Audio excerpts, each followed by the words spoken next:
How are you folks doing today? Well, howdy ho, neighbor. Feeling like a wussy. What'd Yeah. you call me, Yeah, boy? man. That's right, folks. It's beer for babies. Now get in my belly. Get in my belly. Yes, this is beer for babies. What? A few interesting beers, some interesting titles.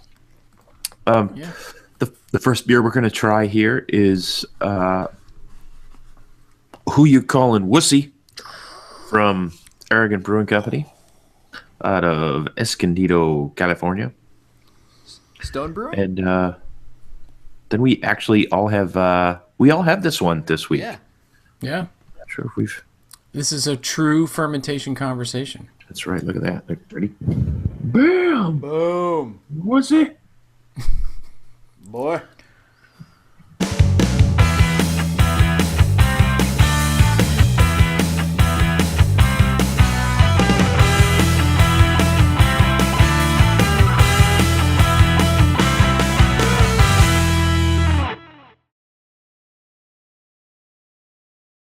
What'd you call me?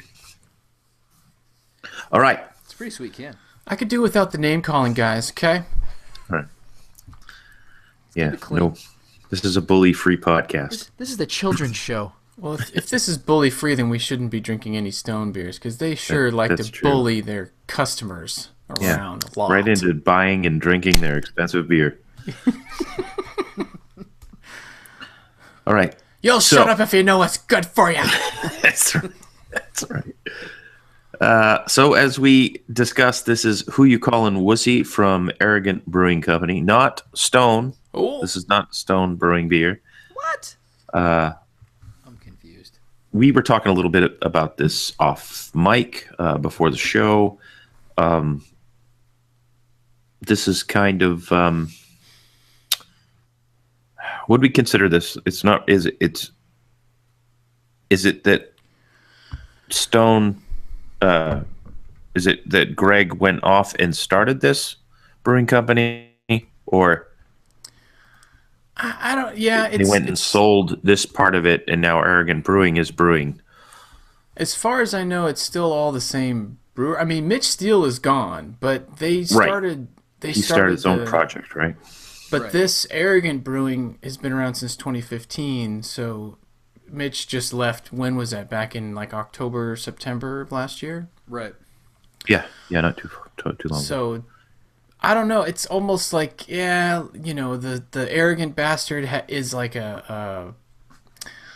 it's a franchise or it's a thing all on its own. So let's Right, it almost seemed like a separate brand altogether. Yeah, brand. That's what I was looking for. It's its own brand. So let's just do all the bastard stuff, all the super arrogant stuff under this brand, and then we'll kind of Not like the rest of the Stone Right. line. Just the super arrogant stuff. So it's almost like Stone Brewing is for like the hardcore, but then Arrogant Brewing is for like the seriously up beer drinkers or something. I don't know. All right. I mean, if you go to their All right. website, On that note, their website has bracket like while history Tony and tells us stuff. what's on the website. Okay. All right. No, their website has like the history of Stone Brewing, so it's like, but it's Yeah. it's arrogant. Like they don't talk about why they broke off or whatever. So Yeah, it's the emergence. I don't know. Tony. You don't need to know. You don't need to know that You stuff. know, Yeah. And we're on a need to know basis. Yeah. So that is fizzy and yellow. Yep. I never thought I'd say that we're drinking a fizzy I mean, yellow beer. we've with a mentioned it gargoyle on it. before. We've had some Stone beers that were really light and pale in color, and we would say, we would joke and say, "Hey, look, Stone did a fizzy yellow beer." Now this truly is a fizzy, and we were under the impression that Stone would never do Yeah. a pilsner or a lager. I think the Arrogant Bastard beer came out and was that's part of the marketing speak in the Arrogant Bastard beers, like, fizzy yellow beers Yeah. or fizzy yellow beers are for wussy Like- something. I don't know. Yeah. So here they are. Here's your yellow beer, you Who's that wussy. guy? Yeah. I mean, it's pale straw color. They consider it a northern German Pilsner as the style. It's yellow, and I've had, but I poured kind of aggressively. About a half finger. And I'm in a big old, got my cheers. Everyone's got their big glass.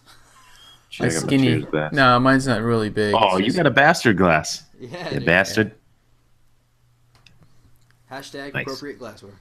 That's right. That's 2 weeks in a row, Tony. I try. I'm you know, the public wants to see this.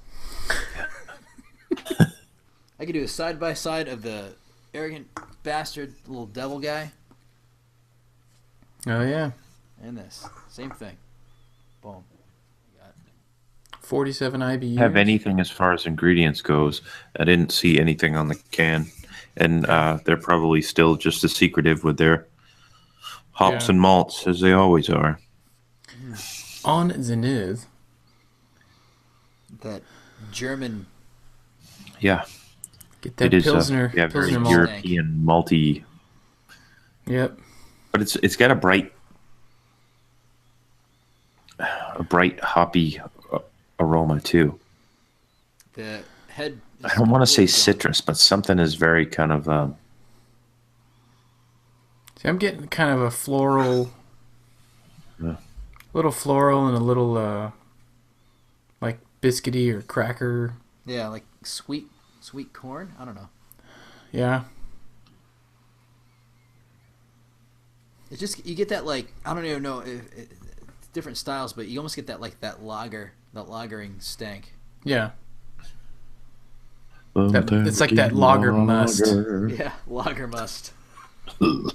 Hashtag lager must. I'm thirsty. I'm taking a sip. Yeah, I got to take a sip.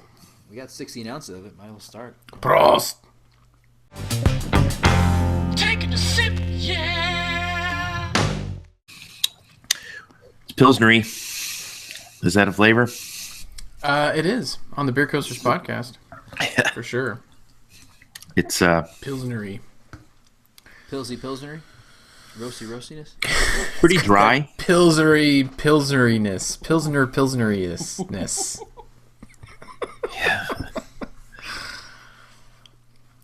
It's really dry. I'm kind of getting this like the sweet corn kind of. Yeah. Yeah. I mean, I highly doubt that they used corn or rice in this beer, but there's something reminiscent of that in this. It's kind of creamy. It's crisp, but yet it's kind of creamy. I think maybe that because as far as the lagers go, I personally prefer pilsners over lagers. Okay. I don't know what it is, if it's just the Pilsner malt, or if it's the Pilsner yeast, or if it's the fact that the Pilsners might be more creamy and sweet and a little less metallic-y than a regular lager. Well, isn't a Pilsner a lager, though? Well, Yeah, all Pilsner, all lagers, but not all lagers are Pilsners. Right. Something to that effect. Yeah. To make this beer, I may have that backwards. you have to lager it, so it ferments at Right. lager temperatures. Yeah. It's the bottom.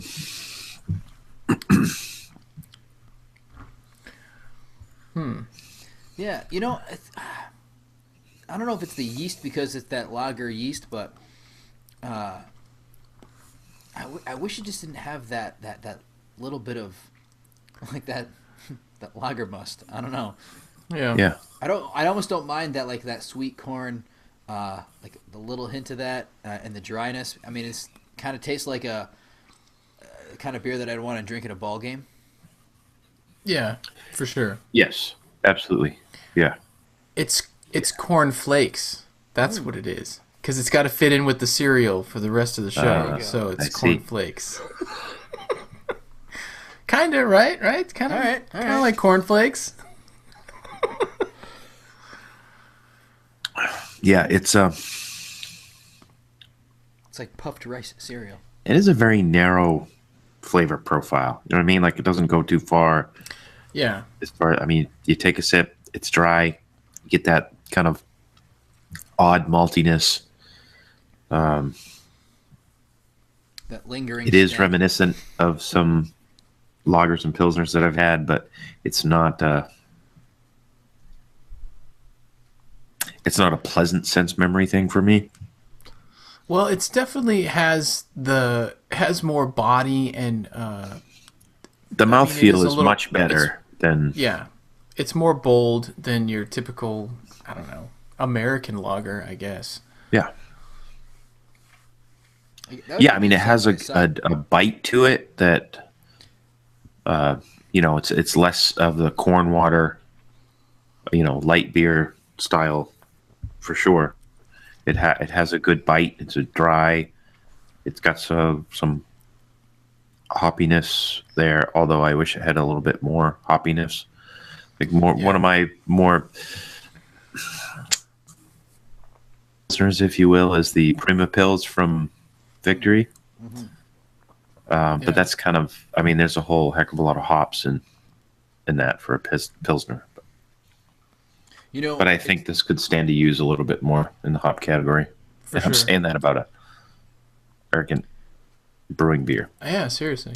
I wonder when this idea came about.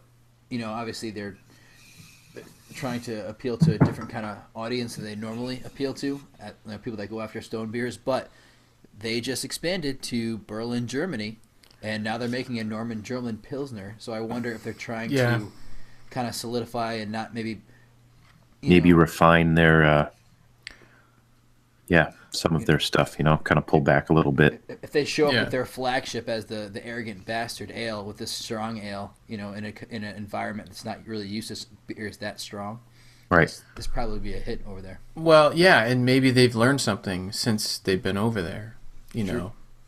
Learned from the northern Germans about pilsners and whatever, and maybe they've grown to appreciate it, and they probably brewed some for that market, to say, hey, we'll break down and we'll do something that you guys would like.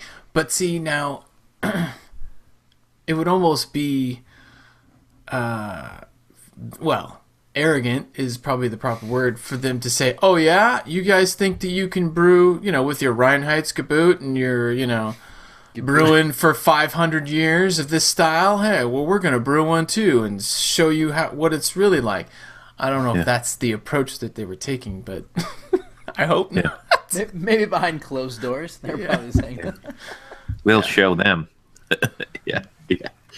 But this is definitely, a lot more flavorful and approachable for me. Now, if it was somebody who was a typical, Coors drinker, Budweiser drinker, I would say, yeah, try this.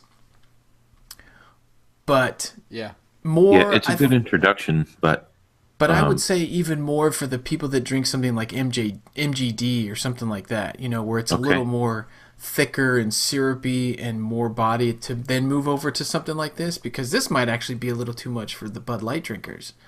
It still kind of fits within that profile, of course, but I think that this has a little, it's, I don't know, I guess. But no matter what you give somebody as a gateway beer, so to speak, if they're a Bud Light drinker, everything's going to be bigger and bolder than what they are drinking,